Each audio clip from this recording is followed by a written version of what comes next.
שלום לכולם, היום בעזרת השם יתברך נדבר בבדיקת תפילין שהגיע לנו לבית הוראה.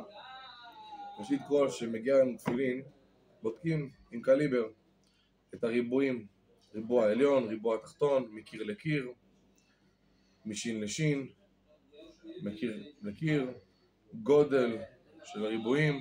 לכאורה הכל נראה יפה, אומנם יש תצתיות, זה לא נראה באמת הכי מושקע, אבל בסופו של דבר אנחנו בדקנו וחיצונית הם נראים די בסדר. גם קליבר, גם זה, אפילו הרצועות, מבריקות, יפות, שחורות, זה נראה שזה גם כן עבודה טובה. זה בעצם ככה נמכר תפילין בר מצווה. אבל כשלא מכירים את הסופר ולא יודעים מי כתב ומה כתב או מי סגר את התפילין, אז בפנים יכול להיות הפתעות. כששמים פרשיות מכניסים אותם לבפנים, ומפה והלאה כשבן אדם מניח תפילין הוא לא יודע באמת מה הוא מניח, לכן עושים בדיקה לפני, וגם על הסופר לבדוק, כמו שמרן כותב, לבדוק פעמיים שלוש מפרשייה לפרשייה. אף על פי כן, גם שבודקים, לא תמיד מי שבודק הוא באמת יודע איך לבדוק. וכשפתחנו את התפילין גילינו שיש איזושהי גם סטיות בראש, שזה מעכב הריבוע, וגם גילינו שהפרשיות מעיקרה הן היו פסולות. אני רוצה להראות למצלמה קודם כל את הסוג של הכתב, שהכתב הוא באמת די פשוט, מי שישים לב במחיר ששילמו עליו זה באמת לא מוצדק, גם אם זה היה כשר.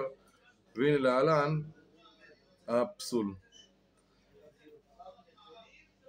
הנה האות הזו המסומנת בתיבת הזכרים, האות זין שינתה צורתה,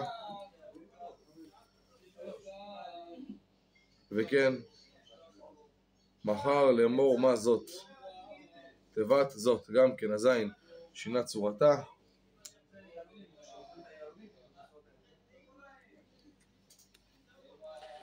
ניתן לראות גם כן את הרווחים, שזה גם כן מעכב, אשר יהיה לך זכרים יהיה בין ההי לבין היוד, יש רווח שהוא תנה, זה פסול. באופן כזה אפשר לסדר, נכון, אבל הבן אדם לא יניח תפילין. את הזיינים אי אפשר לסדר, וזה כשהגענו רק לפרשת והעקביה. צריך לדעת תמיד ממי קונים, אם יש תעודה, מאיפה עשה תעודה, מי המגיע, מי בדק, מאיזה מכון. צריך לבדוק, כי קניית סתם זה אחריות, וזה אחריות כבדה מאוד, זה מלאכת שמיים, וצריך דווקא אנשים שמתעסקים ביראת שמיים. כל טוב, חתימה טובה, ברוכים תהיו.